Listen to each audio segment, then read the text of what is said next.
최태원 SK그룹 회장이 노소영 아트센터 나비 관장에게 재산 분할금으로 9,440억 원을 지급해야 한다는 파기환송심 판단이 나왔습니다.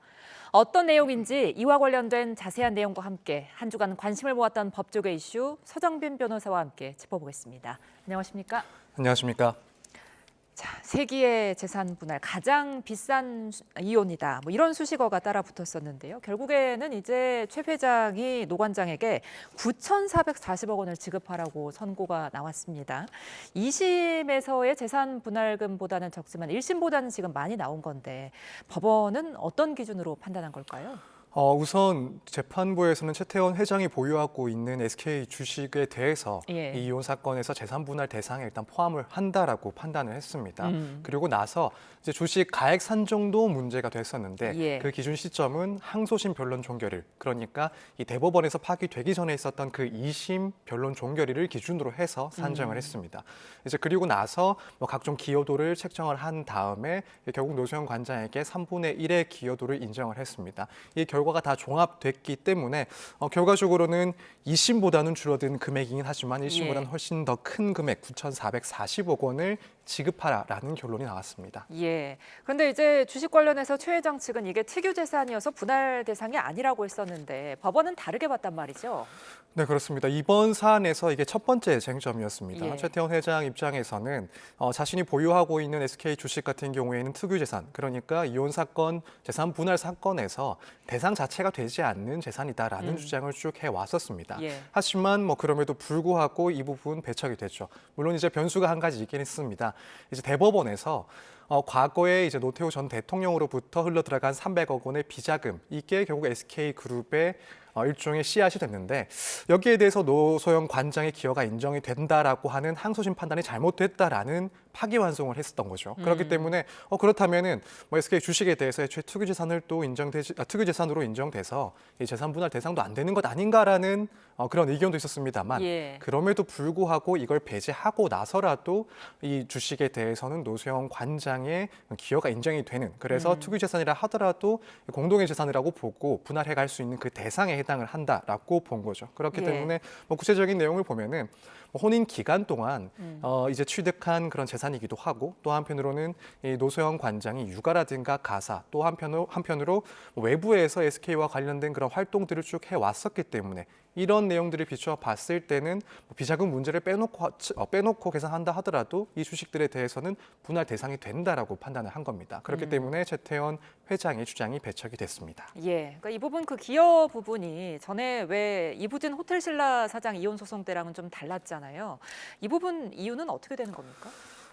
그때도 이제 문제가 됐던 게 결국에는 가장 큰 재산 부분을 차지하고 있는 이제 보유하고 있는 주식에 대해서 이것이 뭐 상대방에게 분할 대상이 되는 재산인지 이건 동일한 내용이었습니다. 하지만 뭐 구체적인 내용에 있어서는 다소 차이가 있긴 했었습니다.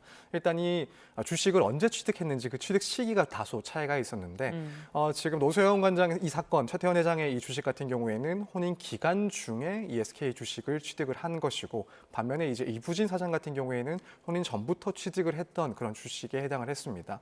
여기서 일단 차이가 있긴 했는데 또 하나의 큰 차이는 결국 이제 양측 기여도가 어떻게 판단되는지 여기에 대해서 입장에서도 달랐습니다. 그래서 당시에 이제 이문재 전 고문에 대해서는 이 주식 가치에 대해서 실질적으로 기여했다라는 증거가 없다라는, 부족하다라고 판단을 했던 거고, 지금 이 사건 같은 경우에는 앞서 말씀드린 것처럼 노소영 관장의 역할들이 있었다. 그래서 뭐 경영 활동의 조력 같은 그런 기여도 있었기 때문에 이 재산에 대해서도 분할할 수 있는 그런 대상에 해당을 한다라고 달리 판단을 하게 된 걸로 이해가 됩니다. 그러니까 재산 분할 비율을 따져보면 노소영 관장이 3분의 1, 그리고 최태원 회장이 3분의 2로 지금 정해졌는데 이 3분의 1이라는 게 일반 가정주부와 비교하면 어떻습니까? 사실 일반 가정주부와 비교를 한다면 이 비율 자체가 절대 높다고는 볼 수가 없습니다. 오히려 통상의 가정주부의 그런 사례보다는 조금 낮은 수준의 비율이다라고 보는 게 맞는 것 같습니다. 이제 재산 분할을 할 때 가정주부라 한다 하더라도 이제 가사 노동을 얼마나 열심히 했는지, 또 자녀 양육에 신경을 썼는지 이런 내조의 기여까지도 고려를 하고, 또 한편으로는 혼인 기간이 얼마나 길었는지도 따지게 됩니다. 그런데 뭐 예컨대 20년, 30년 동안 가사를 하면서 내조를 했다라고 한다면 많게는 뭐 실제 5대 5까지 재산 분할이 인정되는 경우도 있고 아니면은 뭐 4대 6 정도로 재산 분할이 인정되는 경우도 충분히 있습니다. 예. 이렇게 비교를 하자면 지금 3분의 1이 인정이 된 것은 비교적 낮은 수준이다라고 이야기를 하는 것도 일단 외관상으로는 틀린 말은 아닐 겁니다. 예. 다만 이제 아무래도 이 사안 자체를 봤을 때는 뭐 일반적인 가정주부라든가 혹은 일반적인 배우자의 사례와 비교하기에는 뭐 상당히 어렵다라고 보여집니다. 왜냐하면 결국에는 뭐 재산 규모도 규모고 예. 또 재산의 그런 형성 구조 역시도 일반적인 사안과는 너무나 다르기 때문에 이렇게 다른 사안들과 곧바로 비교하는 것은 어렵다라고 보여지고 일단 이런 재벌 총수 부부에 있어서 3분의 1 정도가 나름 배우자에게 인정되었다라는 것 자체가 뭐 실질적으로는 매우 의미 있는 기여를 인정했다라고 보는 시각이 맞지 않을까 이렇게 생각이 됩니다. 예, 그러니까 말씀해주신 재산 형성 구조 이 부분에서 이제 노태우 전 대통령의 비자금이 인정이 되지 않으면서 아무래도 분할금이 좀 대폭 줄어들지 않겠느냐 이런 시각들이 많았는데 그럼에도 불구하고 2심의 70% 수준으로 지금 나왔거든요. 이 이유는 뭐라고 봐야 될까요? 저도 사실 그런 시각을 갖고 있긴 했었습니다. 예. 왜냐하면은 뭐 당시에 투입됐다라는 금액이 300억 원이고 그게 실제로 SK가 발전하는데 종잣돈이 됐다라고 한다면 그때 이제 항소심에서 인정됐던 기여가 상당히 그 부분이 컸을 텐데 예. 이 부분이 이제 빠지게 되면 결과적으로는 기여도가 상당히 떨어질 것이다라고 생각을 했습니다. 예. 하지만 뭐 지금 이번 파기환송심에서 3분의 1이라는 기여를 인정을 하면서 지난 2심에서 인정했던 35%의 기여보다 조금 떨어진 수준에서 기여도가 인정이 됐습니다. 일단 이걸 봤을 때는 결과적으로는 이렇게 비자금이 들어갔던 부분을 뺀다 하더라도 이 노소영 관장이 배우자로서 그런 역할이 상당히 컸다라는 점을 인정을 했기 때문에 기여도가 상당 부분 그래도 인정이 됐다라고 보여집니다. 근데 또 한편으로는 앞서 이제 설명을 드린 것처럼 이 주식 가액을 평가하는 시점에 대해서 이거 2심 변론 종결 시점으로 봤습니다. 그런데 뭐 그 이후에 지금 주가가 5배 이상이나 오른 상황이기 때문에 재판부에서 언급하기를 이것도 사실은 고려를 했다라고 합니다. 그래서 금액 자체는 이제 2심, 4심 변론 종결 시 기준으로 하긴 하지만 금액이 상당히 뛴 부분 이걸 일단 기여도에서도 고려를 했다. 그래서 3분의 1의 기여도를 책정했다라고 언급을 했습니다. 그래서 여기에는 실질적으로 노소영 관장의 기여도도 기여한 정도도 판단을 했던 것이고 또 한편으로는 이제 주식이 상당히 상승했다라는 점까지도 이 기여도를 책정하는 데 있어서 고려 대상이었다. 그렇게 이제 판단을 받은 것으로 보여집니다. 네, 자 재산 분할 방식도 좀 보겠습니다. 지금 최 회장에게 SK 주식 지분 이전이 아니라 현금 지급하라고 선고를 했거든요. 왜 이런 방식을 택했을까요? 보통 이혼 재산 분할 사건에서 이제 현금 지급을 하라라는 방식의 선고는 다수 있는 대부분의 경우 그렇게 처리를 합니다. 예. 이제 예컨대 부동산이 문제가 돼서 분할을 한다. 혹은 이 사건처럼 뭐 주식이 분할 대상으로 해당을 한다. 그렇게 되면은 뭐 예를 들어 공유 지분을 줘라. 혹은 일부 지분을 주라. 이런 판결은 사실상 이제 이후에 또다시 문제를 해결해야 될 부분들이 생기기 때문에 이혼이라는 사건 성격상 분쟁을 최대한 빨리 해결하기 위해서는 가액을 산정을 해서 그 돈만큼 지급하라라고 판단하는 그런 판결을 내리는 것이 일반적이긴 합니다. 그렇기 때문에 이 사건 역시도 뭐 지난 1심 혹은 2심에서 이제 주식 역시 재산 분할 대상으로 보면서 또 금액을 지급하라 이렇게 나왔던 걸 보면 예. 사실 뭐 다른 사건들과 동일하게 일단 판단을 했다라고 생각을 해도 될 것 같고요. 다만 이제 재판부에서는 뭐 지분 형식 그러니까 주식 일부를 양도하는 방식으로 선고를 했을 때 발생하는 그런 문제점도 고민은 하지 않았을까라는 생각이 듭니다. 뭐 그런 방법이 아예 불가능한 것은 아니기 때문에 만약에 주식 일부를 양도하라는 식으로 그래서 3분의 1을 양도하라는 식으로 선고를 했다라고 한다면 사실 이제 이 사건뿐만 아니라 이후에 SK그룹의 그런 지배 구조 자체가 크게 변동이 될 수밖에 없는 그런 사후 현상들이 발생할 수밖에 없습니다. 그렇기 예. 때문에 이런 문제점까지도 재판부에서는 고민을 했을 것이다. 그래서 뭐 통상적인 그런 방법처럼 결국에는 이 가액을 지급하는 방식으로 재산 분할을 하라라는 선고를 했다라고 생각이 됩니다. 네, 최근에 그 SK의 주가가 굉장히 많이 오르면서 이게 재산 분할 기준 시점도 관심이었는데 이 부분에 대해서 이제 법원이 항소심 변론 기준일로 결론을 지었습니다. 아무래도 이제 주식 가치의 상승을 견인한 거는 최 회장의 역할이 더 컸다 이렇게 본 거겠죠? 네, 그렇습니다. 사실 이 부분 역시도 매우 중요한 내용이었죠. 이제 항소심 변론 종결 시 기준으로는 16만 원 주식이었는데 예. 파기환송심의 변론 종결 시에서는 80만 원 이상으로 뛰었기 때문에 어느 시점을 기준으로 두느냐 여기에 따라서 지급해야 될 금액 자체가 상당히 차이가 날 수밖에 없는 그래서 중요한 쟁점이었습니다. 예. 일단 재판부는 결국에는 가액 산정 시점을 항소심 변론 종결일로 잡았으면서 이제 결국 이 혼인 관계가 사실상 파탄 나고 난 이후에 이 주가가 폭등한 부분에 대해서는 이 최 회장의 경영적 기여가 있었다라고 봐야 되는 것이고 반면에 이제 노세영 관장의 역할이 있었다라고는 보지 않았기 때문에 이런 판단을 했다라고 이해가 됩니다. 예. 이제 최태원 회장 측에서는 판결문을 검토한 뒤에 상고 여부를 결정을 한다는데 재상고를 할지도 좀 궁금하고요. 재상고를 한다고 하면 실제 판결이 뒤집힐 가능성이 있을지도 궁금합니다.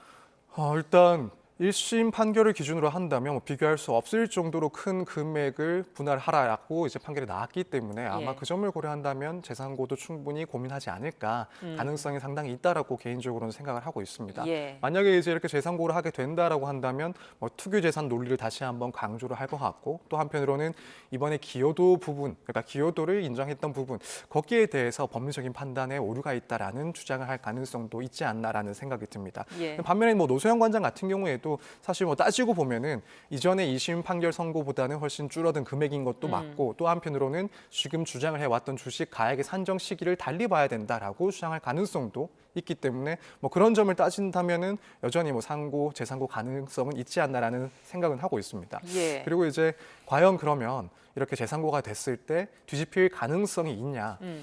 여기에 대해서 일반론적으로는 사실 가능성이 매우 줄어들었다라고 보는 게 맞는 것 같습니다. 일단 대법원에도 한 차례 올라갔다가 파기환송이 됐었고 그때까지 지금까지 주장했던 내용들 사실 대법원에 갔을 때 비자금 부분은 변론으로 한다 하더라도 투기재산 부분이라든가 기여도의 그런 판단 방식에 대해서 결론이 바뀔 가능성은 현저히 줄어들었다라고 보는 게 맞지 않나라는 게 일반적인 시각으로 이야기를 할 수 있을 것 같고 다만 이 사건 자체가 워낙 1심, 2심 또 대법원 그때 결론들이 드라마틱하게 좀 변해왔었기 때문에 쉽게 예. 단정하기는 조금 어려운 측면이 있다 이렇게 생각이 됩니다.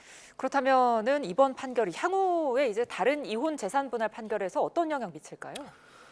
일단 사실 이런 사건들이 많지는 않죠. 결국에는 직접적으로 고민을 하고 또 영향을 받을 수 있는 그런 사건들은 이렇게 기업과 관련된 그런 관계자들의 이혼 사건에서 그 재산 분할에 있어서 상당한 기준점이 제시가 됐다라고 생각이 됩니다.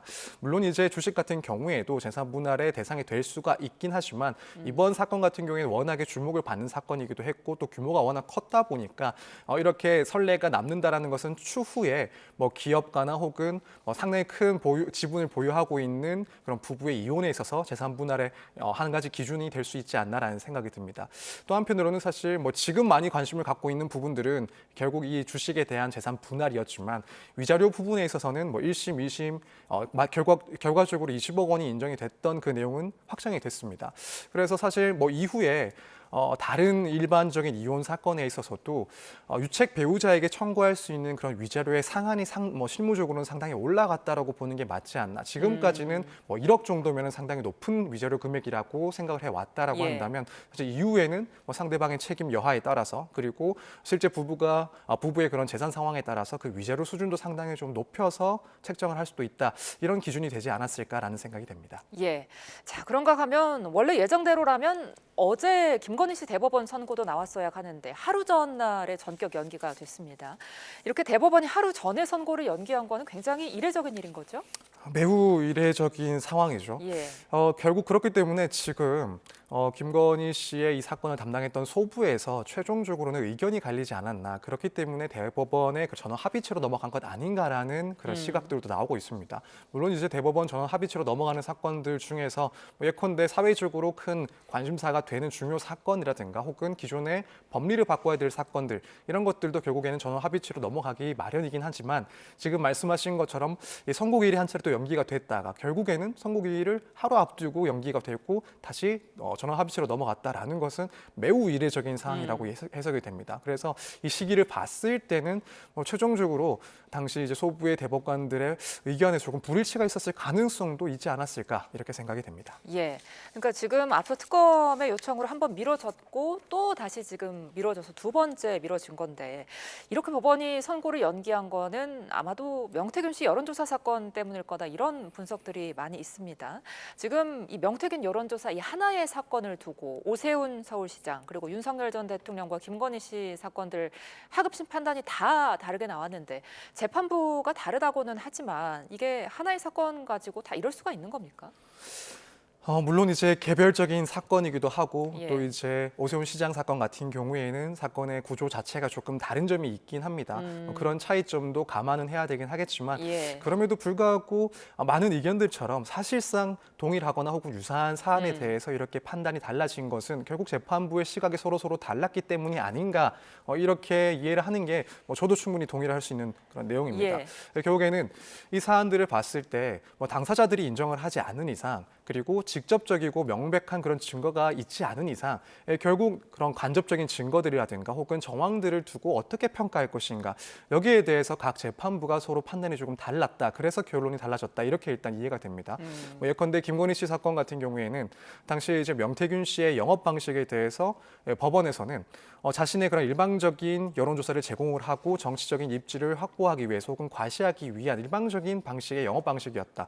또 김건희 씨의 그런 의뢰라든가 지시가 없었다, 계약서가 없었다 이런 주장, 이런 내용들을 근거 삼아서 당시 의사의 합치가 없었다. 그래서 무죄를 선고를 했습니다. 하지만 지금 윤석열 전 대통령 같은 경우에는 당시 맞춤형 여론조사가 제공이 된 점, 혹은 이걸 또 윤석열 전 대통령이 활용했다라는 점, 그리고 여러 가지 현출된 그런 대화들을 봤을 때는 이 여론조사에 대한 의사의 암묵적인 합의가 있었다라고 판단을 한 거죠. 예. 비슷하게 이제 오세훈 시장의 경우에도 그런 정황들을 종합해서 유죄를 선고한 것으로 이해가 됩니다. 그래서 당시에 오세훈 시장의 예. 본인에게 유리한 조사가 필요했다라든가 혹은 이 결과에 대해서 반발했던 내용 혹은 후원자의 돈이 흘러 들어간 그런 정황들 이런 정황들을 비춰봤을 때 유죄가 인정이 됐다라고 한 거죠. 결국에는 이런 정황들을 어디까지 해석을 하고 또 이렇게 도출된 결과를 과연 어느 정도까지 인정을 하면서 혐의가 인정이 됐다라고 판단하는지 여기에 대한 재판부의 입장들이 서로 다르지 않았나.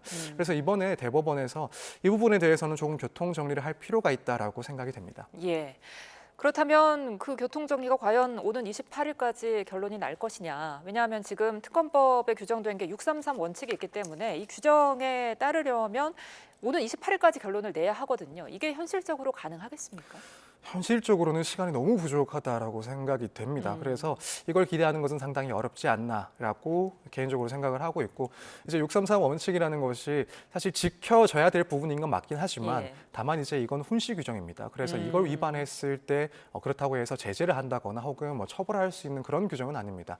물론 이제 지금까지 이 대법원도 사실 이 규정에 맞춰서 최대한 선고 기일을 지정을 하고 사건을 정리하려 했던 것으로 보이긴 하지만 결과적으로는 이 훈시 규정을 지키는 것보다는 앞서 이제 이야기를 했던 것처럼 이 전체적인 이 사안들에 대해서 교통 정리를 할 필요가 있다라는 것을 좀 더 우선시하지 않았을까. 그래서 설사 이 규정에 따라서 최종적인 선고를 못한다 하더라도 이 내용을 조금 더 정리하는 쪽으로 가닥을 잡은 거 아닌가 이렇게 생각을 하고 있습니다. 네, 그런가 하면 오는 27일에는 윤석열 전 대통령의 공직선거법 위반 혐의 사건 1심 선고가 있습니다. 이 부분은 이제 대선 후보 시절에 윤석열 전 대통령이 허위 사실을 공표한 혐의인데 앞서 특검은 2년을 구형한 바 있거든요. 선고는 어떻게 나올까요? 사실 예상하기가 조금 힘들긴 합니다. 일단 지금 혐의 자체가 전성배 씨를 아내와 함께 만난 적이 없다라고 이야기를 했던 부분, 또 그것 말고 윤우진 전 용산 세무서장에게 변호사를 소개해 준 적이 없다라고 언급했던 부분, 이것들이 이제 허위 사실이다라고 특검에서는 보고 있는 건데 사실 지금까지 보도 나온 내용들을 봤을 때는 이 중에서 일부라도 인정이 된다라고 한다면 결국 전성배 씨와 관련된 부분에 대해서는 혐의가 또 입증됐다라고 판단할 가능성이 있지 않나 일단 이렇게는 생각을 하는데 일단 결국에는 내심의 문제고 이걸 어떻게 인식했는지 여부를 따지는 그런 사건이기 때문에 이 부분 예상하는 것은 쉽지는 않은 것 같습니다. 다만 만약 유죄가 선고가 된다라고 한다면 물론 징역형이 나올지는 모르겠지만 최소한 당선 무효형 그러니까 벌금 100만 원 이상의 선고가 될 가능성은 상당히 높지 않나 이렇게 생각이 됩니다. 알겠습니다. 오늘 말씀 여기까지 듣겠습니다. 지금까지 서정빈 변호사와 함께했습니다. 고맙습니다. 네, 감사합니다.